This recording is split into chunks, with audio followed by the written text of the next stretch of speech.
Have you ever wondered what drives our greedy behaviors?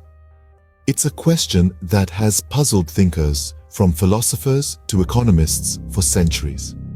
Yet, despite its importance, much about the neuroscience of greed remains shrouded in mystery. That's where a recent study, published in Behavioral and Brain Functions, steps in. The scientists behind this study were motivated by a desire to bridge the gap in our understanding of the neurobiological roots of greed, particularly outside the financial realm. They set out to explore the fascinating interplay between fear, desire, and our brain's reaction to these powerful emotions. Fear and greed, two driving forces behind human behavior, often lead to vastly different outcomes. Fear tends to result in defensive actions, while greed pushes us towards risk-takings and aggressive behaviors. This divergence is particularly evident in financial decision-making, suggesting a complex relationship between our emotional responses and the resulting behavioral outcomes. The scientific team, led by Professor Qiang Wang at Tianjin Normal University in China, aimed to shed light on this relationship. They focused on how our brain's reaction to negative emotions, such as fear and anger, relates to greed. Greed is an extremely critical theme in the history of human development, said Professor Wang. It has attracted attention from many disciplines, and with the development of brain imaging techniques, we have an opportunity to comprehensively understand its cognitive and neural mechanisms. This study offers a fresh perspective on the age-old adage of fear and greed driving human behavior. It's a journey into the very core of our beings, into the neurological underpinnings of what makes us tick. So, are you ready to join us on this exploration of the human brain and its complex reactions to fear and greed? Are you curious about the methods these researchers used to unravel the mysteries of our neural responses? If so, let's delve deeper into the methodology of this intriguing study. So, how did the researchers approach this complex issue? Well, they began by assembling a diverse group of 452 college students, all between the ages of 18 and 26. These participants were then divided into two distinct cohorts. The first group found themselves in the midst of an intriguing face-matching task, while their brains were being scanned using functional magnetic resonance imaging, or fMRI.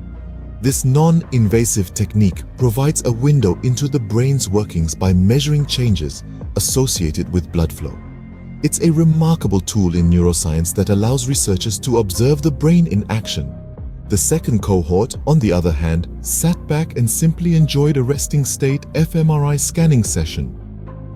This approach is centered on the idea that the brain's spontaneous activity during rest can offer significant insights into its organization and function. Now, before the scanning sessions began, the researchers needed a way to measure the level of greed among the participants. For this, they turned to the dispositional greed scale, or DGS. This 7-item scale was designed to measure greed as a personality trait, and it gave the researchers a way to quantify each participant's tendency to act out of greed. But let's circle back to the face-matching task, which was assigned to the first cohort. This task was chosen because of its efficiency and low time cost when investigating basic emotional responses like fear and anger. The participants were shown a trio of faces and asked to select one of two faces at the bottom of the screen that matched the target face at the top. The task included blocks of fearful, angry, and neutral faces designed to elicit brain reactivity to negative emotional faces without imposing domain-specific biases. This ingenious setup allowed the researchers to compare emotional and non-emotional processing in the brain, providing a solid foundation for their investigation into the neuroscience of greed. Now that we understand the method, let's explore the findings. What did the researchers discover about our brain's reaction to fear and greed?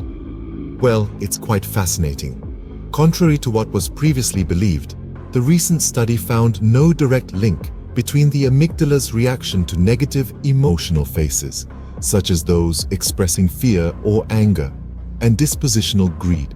Now, for those who may not know, the amygdala is a part of our brain that's been long associated with processing emotional stimuli, especially those related to fear and anger. So, you might expect that it would have a significant role when it comes to greed, right? But the data says otherwise. Instead, the study revealed a much more significant relationship between another area of the brain, the ventromedial prefrontal cortex, or the VMPFC for short, and dispositional greed. The VMPFC is a region of the brain responsible for processing risk and fear, deciding on the value of rewards, and regulation of emotions, among other things. As it turns out, the VMPFC's reactivity to negative emotional faces was found to be significantly associated with the level of greed exhibited by the study's participants. But what does this really mean? Well, it suggests that the role of the VMPFC in our brain's response to fear and greed might be much more crucial than we previously thought. It's not just about the amygdala and its role in processing fear and anger. Instead, it's the VMPFC that appears to be the key player when it comes to the interplay between fear and greed. This newfound understanding could potentially reshape our perspective on the neurological roots of greed and may also have profound implications for our understanding of human behavior in general. So, while these findings might seem to contradict previous research, they actually offer a fresh perspective on the neuroscience of greed. It's a reminder that the brain is an incredibly complex organ, and there's still so much more we have yet to uncover about its inner workings. It's like peeling back the layers of an onion. Each layer reveals something new and unexpected, and in this case, it's a deeper understanding of how fear and greed interact within our brains. What does this all mean for our understanding of human behavior? Well, it's a complex question, but let's start unraveling it. Firstly, the study gives us a fresh perspective on the neuroscience of greed. It hints that our brain's reaction to negative emotions, particularly fear and anger, may be intricately linked to our tendency towards greed. This understanding could be a game changer, not just in the realm of behavioral economics, but across diverse fields such as psychology, philosophy, and even religion. But the real star of the show is the unexpected role of the ventromedial prefrontal cortex, or VMPFC. Traditionally, the amygdala, known for processing fear and anger, was expected to be the key player. But the plot twist came when the VMPFC, a region associated with risk evaluation and decision-making, stole the spotlight. This surprising finding opens up a new avenue for further research. It suggests that our approach to risk-taking, a behavior often associated with greed, could be more about how we process fear and anger rather than just an innate desire for more. It's like finding an unexpected ingredient in a recipe that makes the dish taste even better. The study also underscores the importance of interdisciplinary research. The intersection of neuroscience, psychology, and economics provides a richer understanding of human behavior. It reminds us that our actions and decisions are not merely the result of cold, hard logic, but a complex interplay of emotions, personal traits, and the very structure of our brains. In summary, this research has taken us a step closer to understanding the neurobiological roots of greed. It has shown us the potential role of the VMPFC in the interplay between fear, anger, and greed. And it has highlighted the importance of interdisciplinary research in providing a more nuanced understanding of human behavior. While much remains to be uncovered about the neuroscience of greed, this study provides a fascinating glimpse into our brain's workings and paves the way for future research. So, the next time you find yourself reaching for that extra slice of pie, remember, it might just be your VMPFC playing tricks on you.